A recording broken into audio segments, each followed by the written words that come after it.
अस्सलामुअलैकुम वरहमतुल्लाहि वबरकातुहू।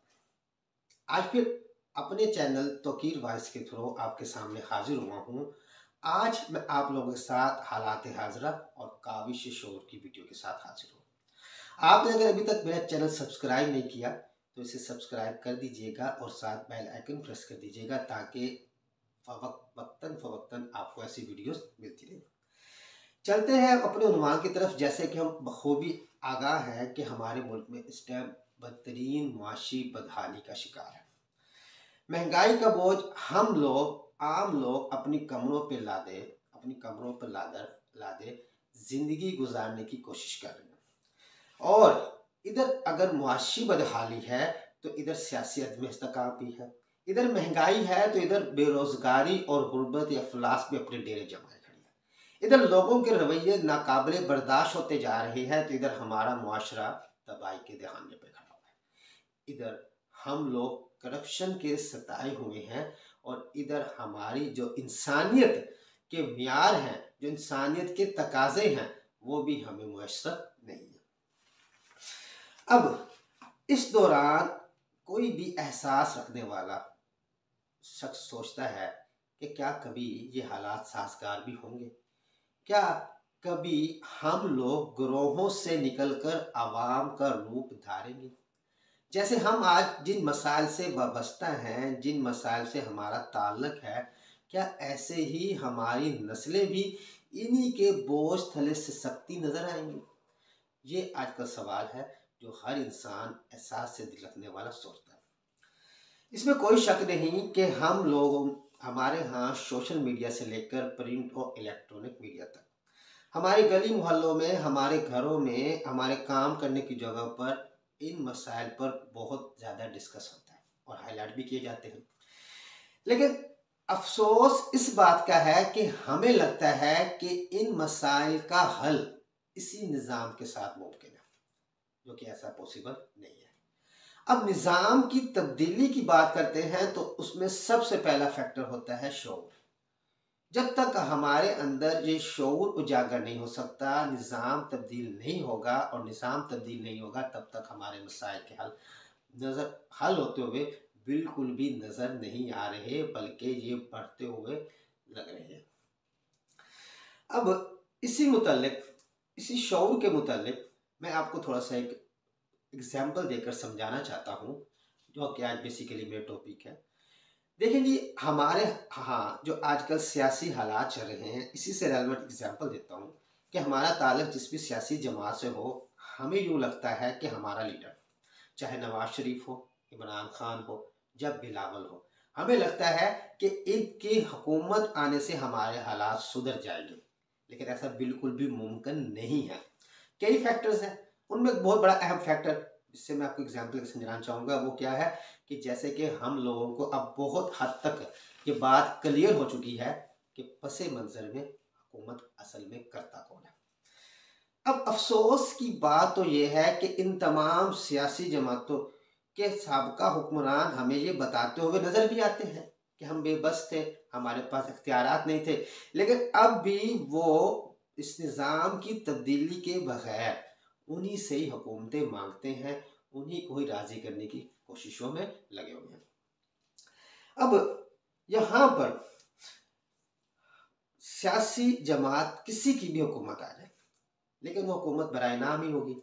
और फिर क्या होगा, जब हुकूमत ख़त्म होगी, हुकूमत मुकम्मल होगी, जब हुकूमत तब्दील कर दी जाएगी, तो फिर हमें यही राग अलापते नज़र आएंगे कि जी हम तो बेबस थे, हमारे तो इख्तियार में कुछ नहीं था। जैसे कि हम साबका हुक्मरानों की मिसालें हमारे सामने। अब यहाँ पर अगर हम एक बार सियासी गुलामी को से हटकर एक बुग़्ज़ और तअस्सुब को परे रखकर सोचें तो कुछ क्वेश्चन जो आप लोगों के साथ में शेयर करने जा रहा हूँ, जो मेरे जहन में आते हैं कि इन सियासी जमातों से लाजमन किए जाने चाहिए।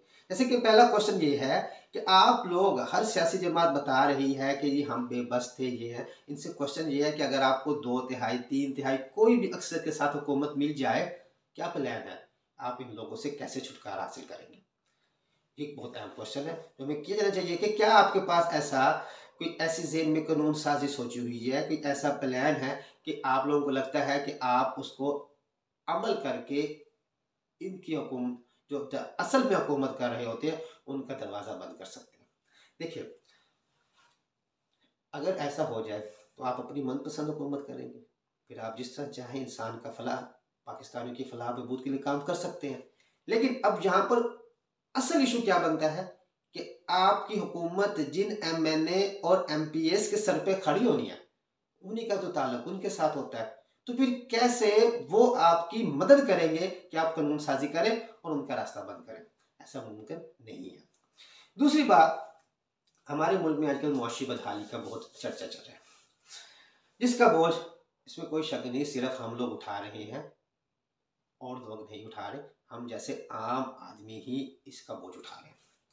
अब इसके बारे में अगर हम एक बार अपनी सियासी गुलामी को छोड़कर, तअस्सुब और बुग़्ज़ को ऊपर रखकर इन लोगों से सवाल करते हैं कि जो लोग आपकी सियासी जमातों के खर्चे उठाते हैं, जो आपके सियासी जमातों को स्पॉन्सर करते हैं, जो आप लोगों की इलेक्शन कैंपेन चलाते हैं, जो तबका आप लोगों के लिए हुकूमत की राहें हमवार करता है, क्या वो वही तबका नहीं है जो 1 से 4% के लोग हैं और जिनका पूरे मुल्क के वसाइल पर कब्जा है?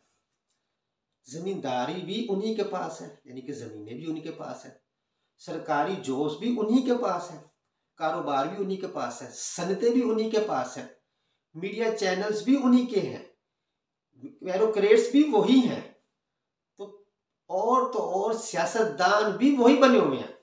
अब वो क्यों कर आप लोगों के आम आदमी के लिए बनाए हुए किसी भी प्लान को वो पास करेंगे? वो क्यों चाहेंगे, जो बड़े बड़े माफियाज हैं जो आपको आपकी हेल्प करते हैं, वो क्यों चाहेंगे कि उनके जो इख्तियारात जिस पर वो हर चीज पर काबिज हैं, उन तमाम वसाइल जिस पर वो काबिज हैं, वो क्यों कर चाहेंगे कि वो आम आदमी तक मुंतकिल हो?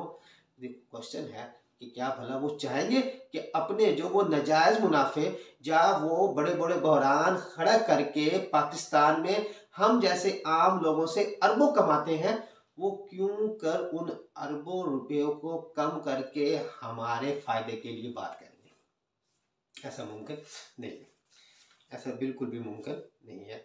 अगर हमें थोड़ा सा भी शोर हो, थोड़ी सी भी शोर की रमिक हो, तो हमें वाज़ेह नजर आता है कि इन तमाम सियासी जमातों ने हमें सिर्फ सियासी गुलाम बनाया है, वरना इनके पास इन मसाइल का बिल्कुल भी कोई हल मौजूद नहीं है। सिर्फ जुगाड़ है जो लगा कर वो वक्ती हुकूमत करके उनके मफादों को भी तहफ़्फ़ुज़ फराहम करना चाहते हैं और अपने मुफादात को भी तहफ़्फ़ुज़ फराहम करना चाहते हैं, और हम लोग उनकी निगाह में सिर्फ कीड़े मकोड़े हैं और हमारी कोई हैसियत नहीं है। किसी ने भी हमारे फायदे के लिए कोई ऐसा वर्क, कोई ऐसा बेदाग वर्क नहीं किया कि जिससे मैं कह सकूं कि इस सियासी जमात ने हमारे लिए वर्क किया है और हमें वो वर्क दिखना चाहिए। अब मैं सिंपल सी अपनी आज के दिनों की, ज़्यादा पुरानी नहीं, आज के दिनों की सियासी सूरत हाल से थोड़ा सा कंपैरिजन आप लोगों के आगे पेश करता हूँ। कुछ अर्सा पहले पीटीआई यानी कि इमरान खान साहब की हुकूमत थी। इलेक्शन से पहले उनके वाज़ेह दावे थे, क्या भला, कि हम उन लोगों से टैक्स इकट्ठा करेंगे जो टैक्स नहीं देते। ठीक है जी, हम रोजगार मुहैया करेंगे, एहतसाब करेंगे, करप्शन का खात्मा करेंगे, IMF के पास नहीं जाएंगे, महंगाई नहीं होगी। लेकिन हुकूमत आई, क्या होता रहा वो हम खुद बेहतर जानते हैं, हमारे सामने की बातें हैं। ना तो उन लोगों से टैक्स इकट्ठा हुआ जो पहले भी नहीं देते थे। 1 से 4% लोग जो अरबों कमाते हैं, सैकड़ों के टैक्स देते हैं, उनसे कोई टैक्स की बढ़ोतरी नहीं। हाँ, अगर टैक्स की बढ़ोतरी हुई है तो वो हम आम लोगों से हुई है।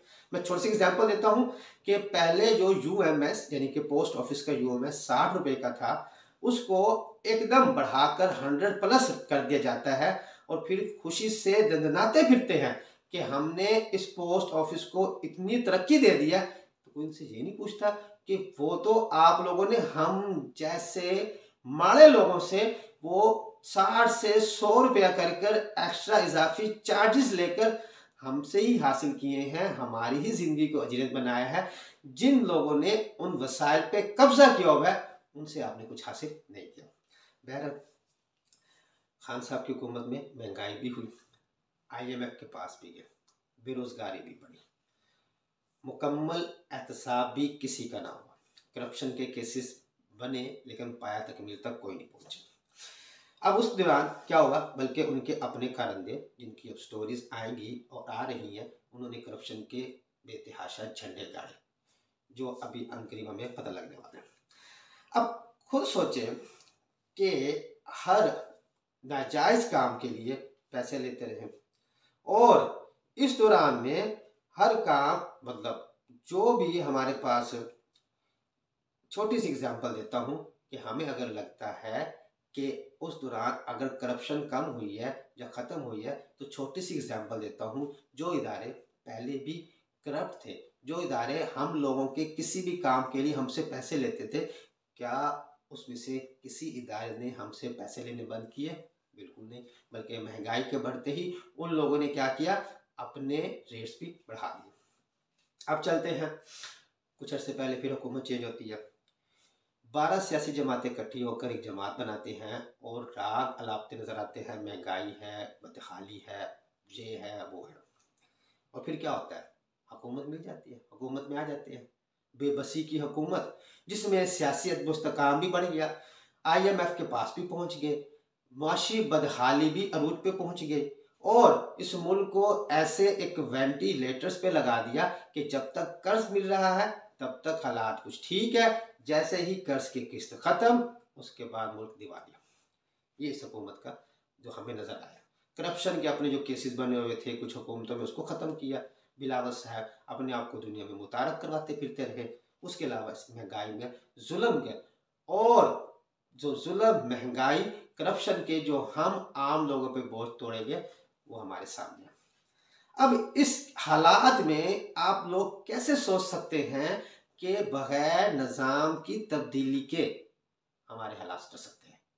और निज़ाम की तब्दीली मशरूत है शऊर के साथ, तरजीहात के साथ। कैसे मुमकिन है कि हमारी तरजीहात भी ये ना हो और हमें शऊर भी ना हो? हम आज भी इन सियासी जमातों के पीछे इनके नारे लगाने के लिए तो हों, लेकिन अपने मफाद के लिए, अपनी कौमियत के लिए हम कुछ भी ना सोचें। तो बगैर इस सोच के जब तक हमें तरजीहात नहीं बदलेंगी, हमें शऊर नहीं आएगा, निज़ाम नहीं बदलेगा। और जब तक निज़ाम नहीं बदलेगा तब तक किसी किस्म का कोई हालात सुधरने वाले नहीं नजर आते, बल्कि हम लोग भी यूं ही जलीलो ख्वार होते रहेंगे और हमारी नस्लें भी ऐसे ही जलीलो ख्वार होती हुई नजर आ रही हैं। इसलिए हमें निज़ाम की तब्दीली के लिए खुद से सोचकर अपने अंदर के शऊर को जगाना है। जब तक शऊर नहीं जागेगा तब तक हमारे हालात बेहतर नहीं हो सकते। ये थी मेरी वीडियोस शऊर के मुतालिक, निज़ाम के मुतालिक। ऐसी वीडियोस आती रहेंगी। आज के लिए इतना ही काफ़ी है।